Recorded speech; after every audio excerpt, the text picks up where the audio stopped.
Malabari chicken കറിയാണ് ഞാൻ ഉണ്ടാക്കുന്നത്. സ്പൈസി മലബാറി ചിക്കൻ കറി. അതിന് 500 ഗ്രാം കഴുകി വെച്ച ചിക്കൻ ഉണ്ട് കേട്ടോ.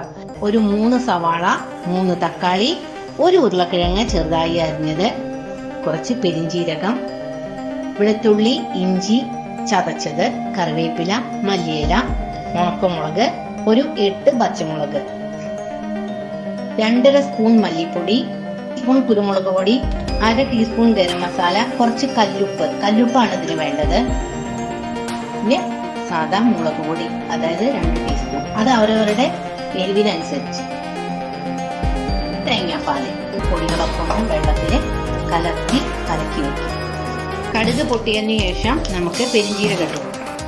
ഉണക്കമുളക് പിന്നെ പെരിഞ്ചീരകം രണ്ടും ഒപ്പം കിടങ്ങാണ്ട് ആയിക്കോട്ടെ. ഇഞ്ചി വെളുത്തുള്ളി പേസ്റ്റ് ഇട്ട് കൊടുക്കാം. ഇതിലേക്ക് നമുക്ക് ഈ പച്ചമുളക് ഇട്ട് കൊടുക്കാം കേട്ടോ. പച്ചമുളകിന് നല്ല ഒരു റോ ടേസ്റ്റ് ഉണ്ടാവും. ചെയ്യുമ്പോൾ നമ്മുടെ ഉള്ളി നന്നായി മൂത്ത് കിട്ടണം. നമ്മുടെ നൈസായിട്ട് അരിഞ്ഞ ഉള്ളിയാട്ടോ. കണ്ടു 1 ടീസ്പൂൺ നമുക്ക് ഇതിൽ നെയ്യ് ഇട്ട് കൊടുക്കാം കേട്ടോ. ഈ തക്കാളി ഇട്ട് കൊടുക്കാം. ഇതിലേക്ക് നമുക്ക് ഉരുളക്കിഴങ്ങ് ഇട്ട് കൊടുക്കാം. കലക്കി വെച്ച എല്ലാ പൊടികളും നമുക്ക് ഇതിലേക്ക് ഒഴിച്ചു കൊടുക്കാം കേട്ടോ. ഒപ്പം നമുക്ക് ഈ ചിക്കനും കൊണ്ട് ഇട്ട് കൊടുക്കാം. എന്നിട്ട് നമുക്ക് ഇതൊരു 2-3 വിസില്. അപ്പൊ ഇതിലേക്ക് എല്ലാം പിടിച്ചോളും. ചിക്കൻ്റെ ഇപ്പോഴത്തെ സ്ഥിതി എങ്ങനെയാന്ന് നോക്കുക. ചിക്കൻ നല്ല സോഫ്റ്റായി. ഇതിലേക്ക് തേങ്ങാപ്പാൽ ഒഴിച്ചു കൊടുക്കുക. നമുക്കിതൊന്നിങ്ങനെ ഇളക്കി കൊടുത്ത് ചെറുതായിട്ടൊരു തിള വന്നാൽ നമുക്കിത് വാങ്ങി വയ്ക്കാം. ഇതിലേക്ക് മല്ലിയില ഇട്ട് കൊടുക്കാം.